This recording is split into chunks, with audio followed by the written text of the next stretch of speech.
सभी को। पहले वीडियो में हमने देखा था packing efficiency in HCP and CCP structures, और दूसरे वीडियो में हमने देखा था efficiency of packing in body centred cubic structure.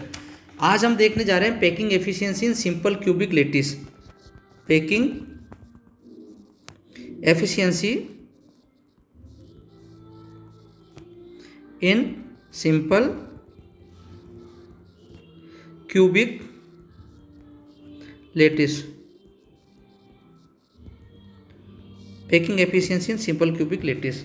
हम क्या करेंगे, एक यूनिट सेल बना रहे हैं। ये हमने एक यूनिट सेल बनाई। यहाँ पे हमारे पास है सिंपल क्यूबिक यूनिट लेटिस। ठीक है, इसकी स्पेशलिटी क्या होती है कि कॉर्नर्स पे स्पेयर्स होते हैं। इसके कॉर्नर्स पे स्पेयर्स होंगे। अगर हम इन कॉर्नर्स का नाम रखें, कैसे रखेंगे, A B C D E F G और एच, ये कॉर्नर्स हो गए इसके। स्पेयर्स बना देते हैं। अब हम स्पेयर्स बनाएंगे। आपको पता है कि सिंपल क्यूबिक लेटिस जो है उसमें कॉर्नर्स पे स्पेयर्स होते हैं, तो हमने ये स्पेयर्स बना दिए इस तरह से, कॉर्नर्स पे स्पेयर्स बना दिए। ठीक है, अब अगर हम देखते हैं कि ये जो है एज है ए, ये ए है, ये ए है, ये भी ए है। ठीक है, ये सारी एज हैं जिनको हम ए से लिखते हैं। अगर इस एज ए की बात करते हैं तो यहाँ से यहाँ तक की जो डिस्टेंस है वो आर है, यहाँ से यहाँ तक का जो है वो भी आर है। तो ए की वैल्यू क्या हो जाएगी, 2r। ए की वैल्यू क्या हो जाएगी, 2r। तो पैकिंग एफिशिएंसी जब हम निकालते हैं तो क्या करते हैं, ऊपर लेते हैं वॉल्यूम ऑफ वन एटम, उसको डिवाइड कर देते हैं volume of cubic unit cell into 100, ऊपर 100 से मल्टीप्लाई कर देते हैं तो परसेंटेज में आ जाता है। तो ए जो है हमारे पास में 2r दे रखा है।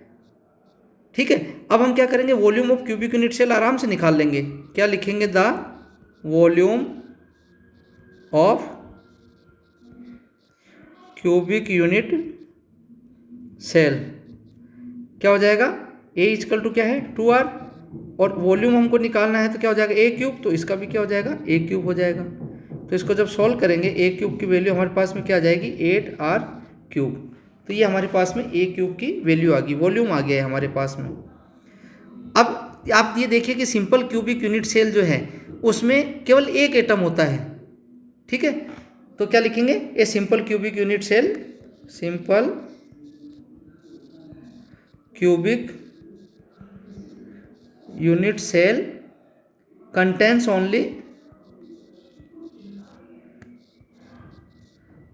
Only one atom. ठीक है, तो क्या हो जाएगा, the volume of occupied space, the volume of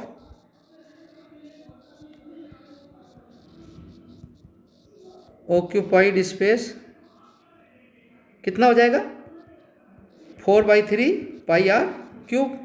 अब एक ही एटम है तो इसका वॉल्यूम कितना हो जाएगा, 4/3 पाई आर क्यूब। पैकिंग एफिशिएंसी हम कैसे निकालते हैं, फॉर्मूला, पैकिंग एफिशिएंसी कैसे निकालेंगे, वॉल्यूम ऑफ वन एटम, क्योंकि एक ही एटम है इसमें। ठीक है, और volume of cubic unit cell, cubic unit cell multiply किससे किया, 100 से, किस में आएगा, परसेंटेज में आएगा। तो रख दीजिए यहाँ पे वैल्यू रखेंगे। वॉल्यूम ऑफ वन एटम कितना किया हमने, 4/3 पाई आर क्यूब। ठीक है, volume of cubic unit cell कितना निकाला हमने, 8r क्यूब, मल्टीप्लाई कर दिया किससे, 100 से, परसेंटेज में आएगा ये आंसर। यहाँ पे बच गया पाई/6 इंटू 100। पाई की वैल्यू आप 22/7 लिख सकते हो या 3.14 लिख सकते हो। पाई की वैल्यू लिख के जब हम इसको सॉल्व करेंगे तो 50.36% आएगा। ठीक है, अगर आप इसको लिखना चाहते हैं तो 52.4% भी लिख सकते हैं। दोनों ही सही हैं, ये भी सही है, ये भी सही है।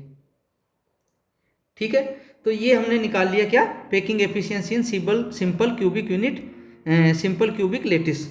ये हमने पैकिंग एफिशिएंसी इसकी निकाल ली। इसी के साथ एक चीज़ और मैं आप लोगों को यहाँ बता देता हूँ, calculation involving unit cell dimensions. यहाँ पे हम देखते हैं calculation involving unit cell dimension.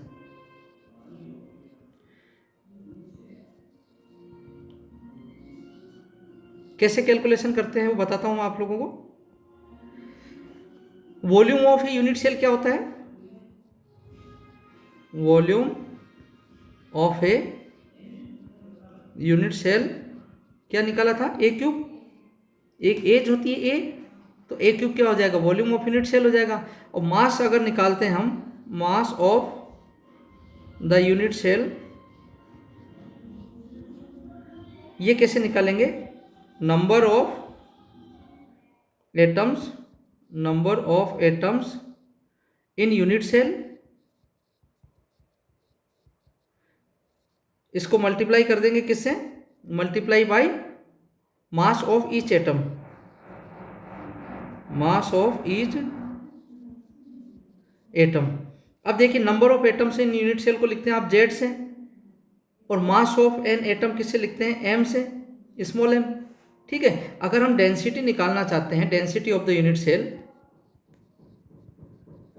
Density of the unit cell, इसका फॉर्मूला क्या हो जाएगा? डेंसिटी ऑफ यूनिट सेल का mass of the unit cell, mass of the unit cell divide by volume of unit cell.